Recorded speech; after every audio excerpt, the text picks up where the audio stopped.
In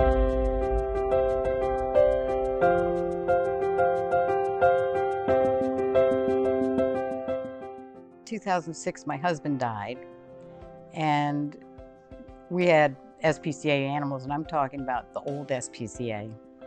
And so I wanted to do something in his memory, and that's when I met the director there, Suzanne Kogut, who's the one that took it no-kill, what 15 years ago? And I had never even heard about fostering. I mean, fostering human children, but not dogs, and I fostered Zach, wherever he is. And that's how it started. It kept me so busy that I didn't have time to think about the loss between the dogs that we had and the fostering and the people I met. It was like a constant party almost. Yeah, it definitely took my mind off the loss and made the transition a lot easier. I mean, here it is 15 years.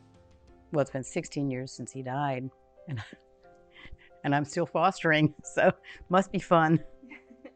They would get dogs that they wanted to get out of the shelter and into a home to make more space. It was more for space than anything else.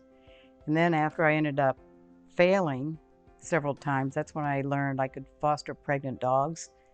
And after 8 weeks of cleaning up their poopies and peepees, I can't wait to see them find their homes. So I figured that was the safest way to foster without ending up with a house totally full of dogs. Yeah. One here and one there was sort of easy. Oh, this one gets along with the pack so well. You know, I'll give him a good home. And that's why that started. And it's fun fostering the pregnant dogs. It's nice to maybe have a week with them before they actually have their babies. Someone's stealing kisses back there. And I've met wonderful people. I'm still friends with people that have adopted puppies 12, 13 years ago. Yeah. It's just been a lot of fun. Well, when I foster litters, I start clipping their nails when they're 1 week old and do it every week. I put my fingers in their mouths. I get them really used to touch. And so as puppies, they're good puppies.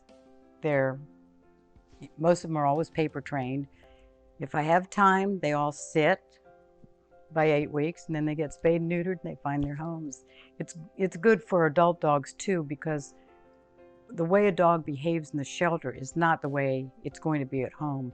I have fostered several adult dogs that did very poorly in the shelter. I had one dog that Caspa took in from Rockingham, and his name was Diesel Piggy, and he just spun around in his kennel.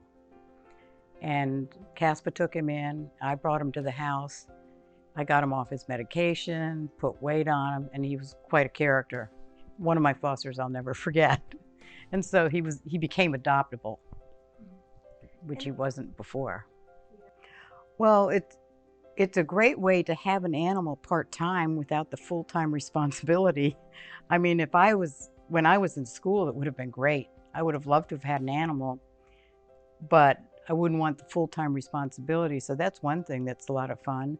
And if you need, they supply all the food, the bedding, they supply everything.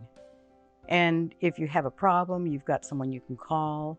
It just makes animal ownership simple and without the full-time commitment.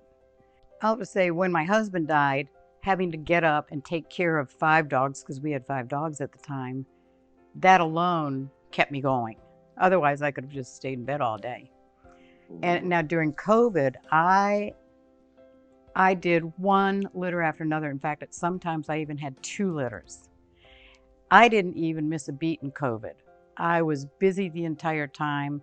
And of course, I went to the pet store. I did get food delivered, but I was constantly busy and engaging with other people. So I really didn't have a problem with COVID.